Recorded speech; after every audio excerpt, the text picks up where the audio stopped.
बाबा दीप सिंह जी का जन्म 1682 में अमृतसर के पास पुविंड गांव में हुआ था। वे केवल एक योद्धा नहीं थे, बल्कि एक प्रकांड विद्वान भी थे।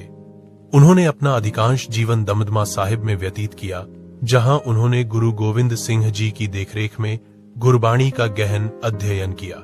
उन्होंने अपने हाथों से गुरु ग्रंथ साहिब की 4 प्रतियां लिखीं, जिन्हें सिखों के 4 प्रमुख तख्तों पर भेजा गया। 75 वर्ष की आयु में जब अधिकांश लोग संसार से विदा लेने की तैयारी करते हैं, बाबा जी ने धर्म और पवित्रता की रक्षा के लिए शस्त्र उठाए।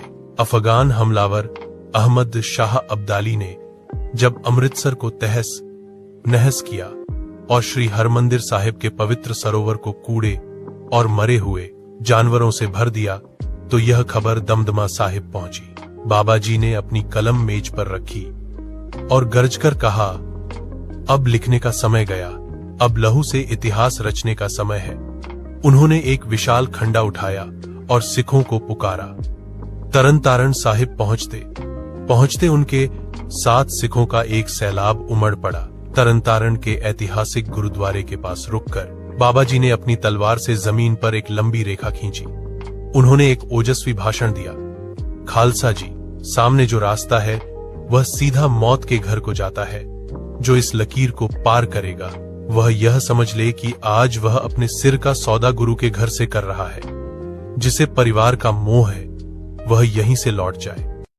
हजारों की संख्या में सिख जयकारे लगाते हुए उस रेखा को लांघ गए।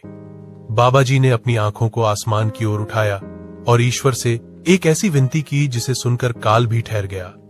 हे सच्चे पातिशाह, मेरी जान तब तक न निकले जब तक मैं अपना यह शीश तेरे दरबार की परिक्रमा में न चढ़ा दूं। अमृतसर से कुछ मील दूर गोहलवाड़ के मैदान में बाबा जी की 5-0 की सेना का सामना जहान खान की 20-0 प्रशिक्षित मुगल फौज से हुआ। बाबा जी का 18 किलो का खंडा हवा में ऐसे घूम रहा था कि मुगल सैनिकों को अपनी मौत का एहसास होने से पहले ही उनके सिर धड़ से अलग हो रहे थे। मुगल जनरल अमान खान ने देखा कि इस बुजुर्ग योद्धा को रोकना साधारण सैनिकों के बस की बात नहीं। वह अपने घोड़े पर सवार होकर आगे बढ़ा। दोनों के बीच तलवारों की भीषण टक्कर हुई। एक ही समय में दोनों ने एक दूसरे की गर्दन पर वार किया। अमान खान का सिर कटकर दूर गिरा और उसी क्षण बाबा दीप सिंह जी का शीश भी कटकर जमीन पर गिर गया। जैसे ही बाबा जी का शरीर जमीन पर गिरा, मुगलों ने जीत का शोर मचाया। लेकिन तभी गुरु के एक सिख ने पास आकर ऊंची आवाज में ललकारा, बाबा जी, आप तो महान योद्धा हैं,